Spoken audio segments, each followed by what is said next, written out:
আসসালামু আলাইকুম ওয়া রাহমাতুল্লাহি ওয়া বারাকাতু। ইয়া জালাল ওয়াল ইকরাম। যে কথাটা আজকে বলবো সেটা হলো হার্ট অ্যাটাক, মহামারী আকারে হার্ট অ্যাটাক হচ্ছে। এটা আমি প্রতিদিন বারবার বলতেছি, কারণ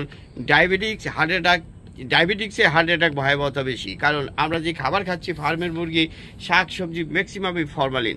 আর আমাদের যে যে মাছ খাচ্ছি এগুলো ফরমালিন, আমরা তেল খাচ্ছি এগুলো ভেজাল।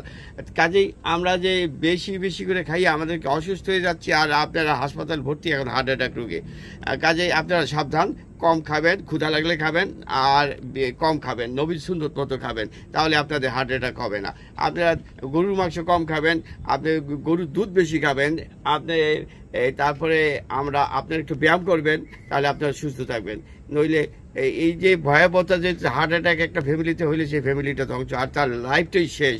এই ব্যাপারে সরকার সচেতন নাগরিককে স্বাস্থ্য বিভাগ যেন সতর্ক থাকে, আমি তাদের প্রতি জরুরি সতর্কবার্তা জানাচ্ছি। থ্যাংক ইউ, ধন্যবাদ। ইয়া জালালি ওয়াল ইকরাম।